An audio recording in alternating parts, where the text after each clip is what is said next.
കില്ലാടികളെ നമ്മുടെ മുരാരി തന്ത്രികൾ നമ്മൾ ഇന്നലെ ഒരു വീഡിയോ ഇട്ടിട്ടുണ്ടായിരുന്നു. അത് സംബന്ധിച്ച് നമ്മുടെ ഒരു റീൽസ് ഒക്കെ ചെയ്യുന്ന ഒരു മുരാരി തന്ത്രി പുള്ളിക്കാരൻ നിങ്ങൾ കണ്ടിട്ടുണ്ടോ? ഞാൻ നമ്മുടെ വീഡിയോ ശ്രദ്ധിച്ചവർക്ക് മനസ്സിലാവും. പുള്ളിക്കാരൻ ഇന്നലെ ഒരു പീഡന കേസിൽ അറസ്റ്റിലായിരിക്കുകയാണ്. പോക്സോ കേസിൽ 16 വയസ്സ് വരെ കുട്ടിയെ പീഡിപ്പിക്കാൻ ശ്രമിച്ചു എന്ന് പറഞ്ഞിട്ട് എന്താ വെച്ചാൽ അവർ അമ്മയായിട്ട് ബാധ ഒഴിപ്പിക്കാൻ വേണ്ടി വരികയാണ്. അപ്പൊ പുള്ളിക്കാരന്റെ കുറച്ച് തന്ത്രങ്ങളും കാര്യങ്ങളൊക്കെ ആയിട്ട് നോർമലി ഒരു ബാധ ഒഴിപ്പിക്കുക അല്ലെങ്കിൽ നമ്മളൊരു പൂജ എന്ന് പറഞ്ഞാൽ റൂമിനുള്ളിൽ ആയിരിക്കുമല്ലോ. സ്വാഭാവികമായും ഇതും റൂമിനുള്ളിലാണ് ഇല്ലാടല്ലേ. അങ്ങനെ ഇരിക്കുന്ന സമയത്ത് പീഡിപ്പിക്കാൻ ശ്രമിച്ചു എന്ന് പറഞ്ഞിട്ടാണ് അവർ കേസ് കൊടുത്തിരിക്കുന്നത്. അപ്പോൾ പുള്ളിക്കാരൻ അറസ്റ്റ് ചെയ്യുകയും ചെയ്തു. ആദ്യം ഒളിവിൽ പോയി പുള്ളിക്കാരൻ. ചിലർ ഞാൻ കുറേ പേര് വിചാരിച്ചു കേട്ട എന്ന് വെച്ച് കഴിഞ്ഞാൽ പുള്ളിക്കാരൻ ഒളിവിൽ പോകേണ്ട കാര്യം എന്താണെന്നൊക്കെ വിചാരിച്ചു. അപ്പോൾ ഒളിവിൽ പോകേണ്ട കാര്യം ഉണ്ടായിരുന്നില്ല സത്യം പറഞ്ഞാൽ. എന്ന് വെച്ച് കഴിഞ്ഞാൽ ആൾ പറയുന്നില്ല. ഇപ്പം ഞാൻ ഈ വാർത്തയിൽ വരാൻ കാരണം എന്ന് വെച്ച് കഴിഞ്ഞാൽ ആൾ പറയുന്നുണ്ട് അത് ട്രാപ്പാണ്, എന്നെ കുടുക്കിയതാണ്. എന്ന് വെച്ചാൽ അവർ പൈസ ആവശ്യപ്പെട്ടു, ഇതിൽ നിന്ന് എത്ര 20 ലക്ഷം സംതിങ് എന്താ ആവശ്യപ്പെട്ടു. പക്ഷെ ഞാൻ കൊടുത്തില്ല പറഞ്ഞാൽ എന്തോ ആവശ്യപ്പെട്ടു. അപ്പോൾ അത് കൊടുക്കാൻ പറ്റിയിരുന്നില്ല. കൊടുക്കാൻ പറ്റില്ല പറഞ്ഞാൽ കൊടുക്കില്ല എന്ന് വെച്ചാൽ ആവശ്യപ്പെടുന്നില്ല. ട്രാപ്പിലാക്കിയിരിക്കുകയാണ് പുള്ളിക്കാരൻ. അപ്പോൾ അതാൾ പറയുന്നുണ്ട്, പോലീസ് ജിപ്പി കയറിയ സമയത്ത് ആൾ തന്നെ പറയുന്നുണ്ട് എന്നെ ട്രാപ്പിലാക്കിയതാണ്, അതൊന്ന് അന്വേഷിക്കാൻ വേണ്ടി പറയുന്നുണ്ട്. സീരിയസ്ലി ഞാനതിലെ വീഡിയോ ചെയ്തു. എന്താ വെച്ചാൽ നമുക്ക് ഈ വാർത്ത ഇപ്പോൾ ഒന്നും കിട്ടിയിട്ടുണ്ടായില്ല, അത് ഇപ്പോഴാണ് കിട്ടിയത്. അപ്പോൾ നമ്മളെന്തെങ്കിലും വീഡിയോ ചെയ്ത സമയത്ത് എന്താ വെച്ച് കഴിഞ്ഞാൽ പുള്ളിക്കാരനെ അറസ്റ്റ് ചെയ്തു. പുള്ളിക്കാരെ ഈ എന്താ വെച്ച് കഴിഞ്ഞാൽ ഒളിവിലായിരുന്നു പണ്ട് നമ്മൾ വീഡിയോ ചെയ്തിട്ടുണ്ടായിരുന്നു. ഇന്നാണ് ആൾ പറയുന്നത്. എന്താ വെച്ചാൽ ആൾ ഇന്നലെ തന്നെ പറഞ്ഞു, ജിപ്പി കയറിയ സമയത്ത് തന്നെ പറഞ്ഞു. പക്ഷേ വീഡിയോസ് ഒക്കെ എന്താണ് പബ്ലിഷ് ആയത്.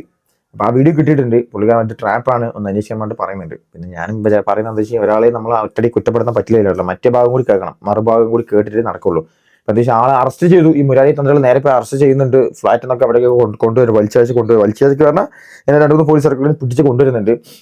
അപ്പോൾ ആളെന്താ പറയാനുള്ളത് കേൾക്കാൻ, ആൾക്ക് എന്താ പറയാൻ ഒരു സംഭവം ആൾ കേട്ടിട്ടില്ല. അപ്പോൾ അറ്റ് ലാസ്റ്റ് ആൾ പറഞ്ഞു എന്ന് വെച്ച് കഴിഞ്ഞാൽ അത് ട്രാപ്പാണ്, ഒന്ന് ശ്രദ്ധിക്കണം വേണ്ട. അപ്പോൾ ആ ചെറിയൊരു ക്ലിപ്പ് ഉണ്ട്, ഞാൻ വയ്ക്കാം. ഒരു ട്രാപ്പിലാക്കിയത് അതിനകത്ത് ലൈവായിട്ട് കിടപ്പുണ്ട് അവർ എൻ്റെ അടുത്ത് സംസാരിക്കുന്ന കാര്യങ്ങൾ. ഒരു ട്രാപ്പിലാക്കിയത് അതിനകത്ത് ലൈവായിട്ട് കിടപ്പുണ്ട് അവർ എൻ്റെ അടുത്ത് സംസാരിക്കുന്ന കാര്യങ്ങൾ.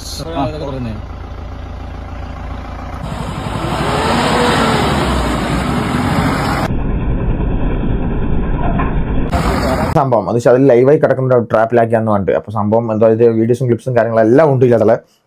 അപ്പം എന്തായാലും നമ്മുടെ മുരാരി തന്ത്രികൾ എന്തായാലും അവിടെ നിന്ന് വരട്ടെ. ഇനിയിപ്പോൾ എന്താ വെച്ച് കഴിഞ്ഞാൽ ഈ ജാമ്യം കിട്ടി വരുമല്ലോ, അല്ലെങ്കിൽ എന്താ റിമാൻഡിലൊക്കെ ആകുന്ന സമയത്ത് അങ്ങനെ ജാമ്യം കിട്ടി വരുന്ന സംഭവമൊക്കെ ഉണ്ട്. അപ്പോൾ അത് വരട്ടെ. അപ്പോൾ എന്താ വെച്ചാൽ ആളുടെ ഒരു ഒപ്പീനിയൻ കൂടി കിട്ടിയിട്ട് നമുക്കിനി നമ്മൾ അടുത്ത വീഡിയോ ചെയ്യുന്ന ആളുടെ ഒപ്പീനിയൻ കൂടി കിട്ടിയിട്ടാ. എന്താ വെച്ചാൽ നമ്മൾ ഒരു ഭാഗം മാത്രം കേൾക്കരുത്. നമ്മൾ എന്താ വെച്ചാൽ നമ്മുടെ ചാനൽ ശ്രദ്ധിച്ചാൽ മനസ്സിലാവും. എന്താ വെച്ചാൽ കൂടുതൽ നമ്മൾ സപ്പോർട്ട് ചെയ്യുന്ന ആളുകൾക്ക് വേണ്ടിയാണ്. എന്താ വെച്ചാൽ പുരുഷ കമ്മീഷൻ എന്നൊരു സംഭവം വരണം എന്നൊക്കെ പറഞ്ഞ് നമ്മൾ പറഞ്ഞു. കമ്മീഷൻ ഉണ്ട്, പക്ഷെ എന്നാൽ കൂടുതൽ സ്ട്രോങ് ആവണമെന്നൊക്കെ പറഞ്ഞിട്ട് എന്തൊരു കേസ് നടന്നാലും ചാട്ടിക്കൊരു അറസ്റ്റ് ചെയ്തു. ഇപ്പോൾ മുരാരി തന്ത്രികളൊന്നും പുള്ളിക്കാരനെ അറസ്റ്റ് ചെയ്തു. ഒരു എന്താണ് ഒരു ആരോപണം വന്നത് പുള്ളിക്കാരനെ ചാർക്കടി അറസ്റ്റ് ചെയ്തു. അപ്പോൾ അത് ഫുള്ളായ ഡീറ്റെയിൽസ് അന്വേഷിച്ചിട്ട് അറസ്റ്റ് ചെയ്താൽ പോരെ എന്നായിരുന്നു എൻ്റെ ഒരു ചോദ്യം. കാര്യമില്ല, എന്തായാലും അറസ്റ്റ് ചെയ്ത് ശരിക്കും ഇപ്പോൾ വാർത്തകൾ കംപ്ലീറ്റ് ഒന്നുമില്ലല്ലോ. ഇനിയിപ്പോൾ ഞാനൊരു കാര്യം പറയാം, ഇനി പുള്ളിക്കാരൻ്റെ ഭാഗത്ത് ശരിയുണ്ടോ വെച്ച് കഴിഞ്ഞാൽ ഈ വാർത്തകളൊക്കെ എന്ത് ചെയ്യും എന്നാണ് എൻ്റെ ഒരു ക്വസ്റ്റ്യൻ. ആളുടെ കുറേ സംഭവങ്ങൾ, ആളുടെ ഒരു ഇമേജ് പോയി, ആളുടെ പരിപാടി കാര്യങ്ങളൊക്കെ പോയില്ലേ. അപ്പോൾ അത് ശ്രദ്ധിക്കാം. എന്തായാലും ആളുടെ ഒരു ഒപ്പീനിയൻ നമുക്കിനി വന്ന സമയത്ത് ആളുടെ ആ ഒരു ജയിലിൽ നിന്ന് ഇറങ്ങാൻ പറഞ്ഞാൽ ചിലപ്പോൾ ജാമ്യം കിട്ടി വരികയായിരിക്കും. ജാമ്യം കിട്ടി വന്നതിന് ശേഷം നമുക്ക് ആളുടെ ഒപ്പീനിയൻ ചോദിച്ചിട്ടുള്ള ആ ഒരു വീഡിയോസ് നമുക്ക് എന്തായാലും ഉണ്ടാവും. അത് നമുക്ക് വന്നിട്ട് റിയാക്ട് ചെയ്യാം. ഓക്കെ, അത്രേ ഉള്ളൂ.